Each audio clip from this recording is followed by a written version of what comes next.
Hello gamers, this is Papa Brad. This week in the Retro Legends Arcade, let's play some Pinbot. QR code is shown, description in the link of this video. Drop a score.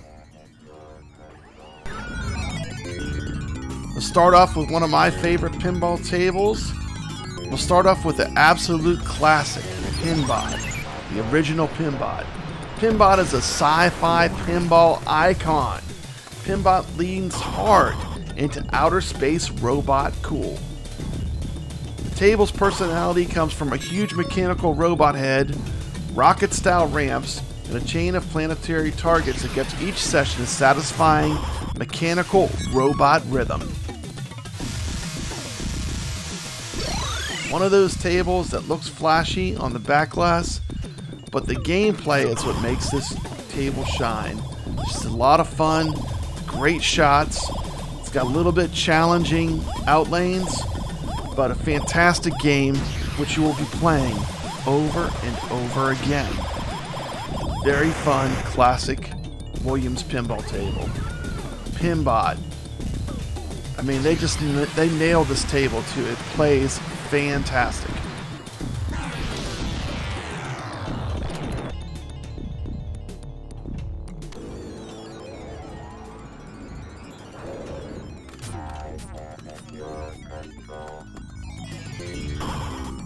I like to read the rule card for Pinbot. 3 bank drop target advances planets. Reach flashing planet for special. Reach the sun to light special.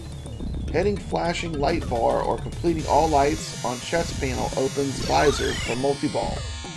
Lighting chest panel second time lights extra ball. Ramp shot advances bonus X and increases solar value. During multi-ball, locking one ball and then shooting up the ramp scores solar value. Jet bumpers increase every value. Each plunder shot advances vortex value.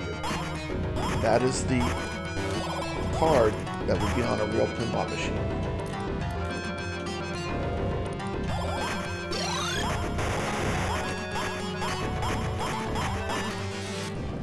Pinbot is a Williams pinball machine released in 1986 and also a Nintendo Entertainment System video game adaptation that was released in 1990. The pinball was designed by Barry Orsler and Python Angelo, and the game is known for its solar system theme and unique features like an opening visor and a multi-ball mode. The NES game closely follows the rules and objectives of the pinball machine, allowing players to progress through the solar system by hitting targets and completing objectives. Now for some fun facts about Pinbot. 12,001 units of this machine were manufactured. The marketing slogan for Pinbot was the ultimate machine.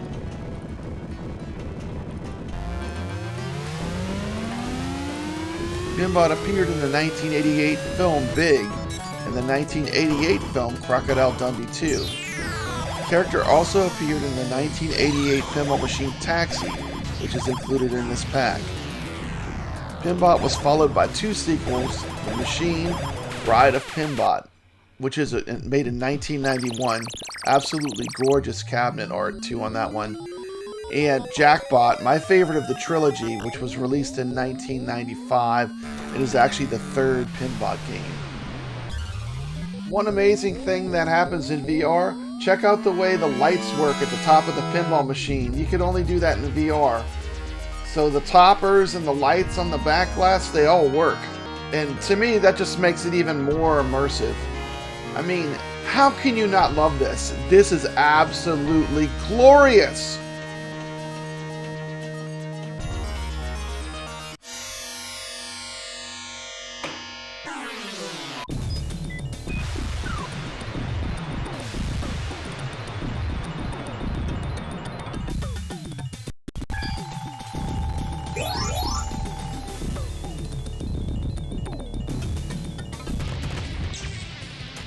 Originally released in 1997 by Williams and designed by the great Pat Lawler, the man behind classics like Twilight Zone and Funhouse, No Good Gofers is one of those underappreciated gems from the late 90s that really pushed the boundaries of what pinball machine can do. The theme is wacky and hilarious.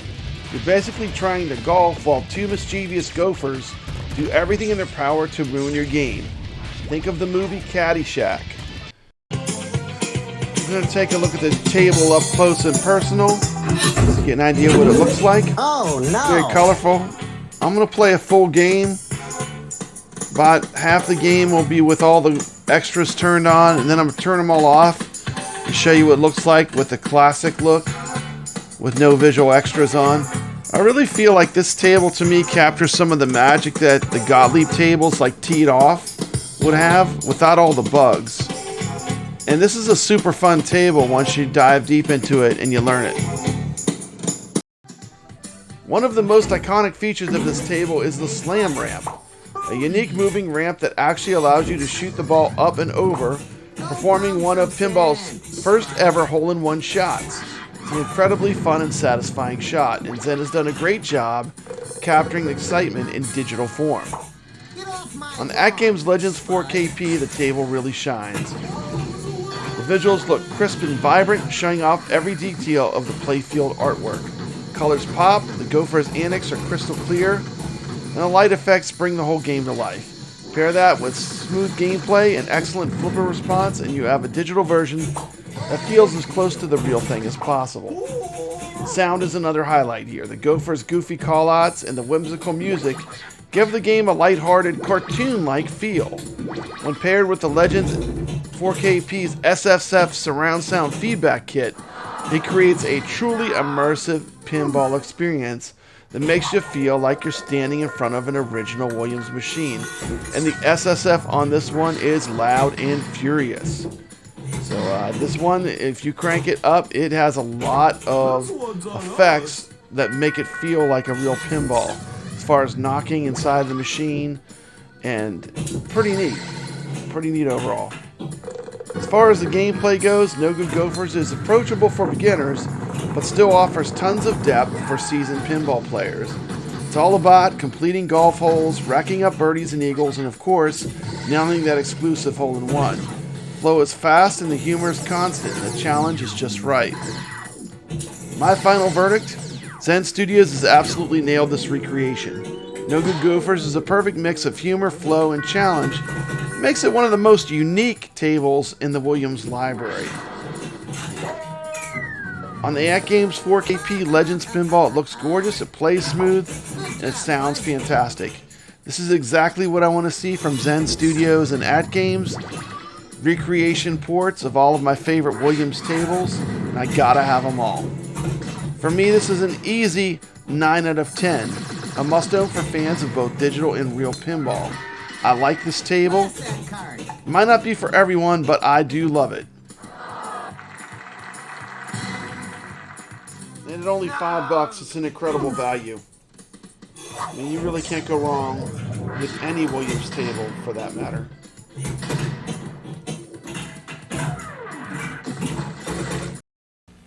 First the Pac-Man eats through a maze of dots, then the Pac-Man heads for the corner spots, then he eats his fill of a power pill. And then all those ghosts turn blue, boo, and Pac-Man eats them all too.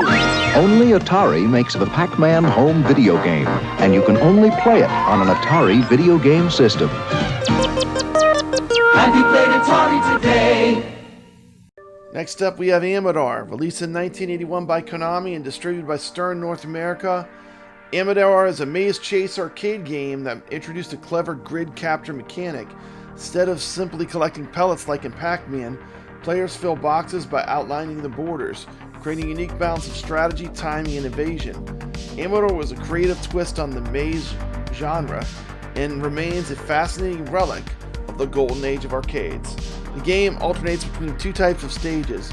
One's where the player controls a gorilla collecting coconuts, and others where they control a paint roller filling boxes. I will do a video showing how to play Amidar. This is a fantastic classic arcade game. Konami developed Amidar during a time period when the arcade world was hungry for new spins on maze games. The game introduced a system where completing squares or rectangles filled them in for points, adding a strong element of territory control. Its movement patterns tied predictable enemy behavior and gave it a distinctive feel compared to other maze games that relied more heavily on random actions.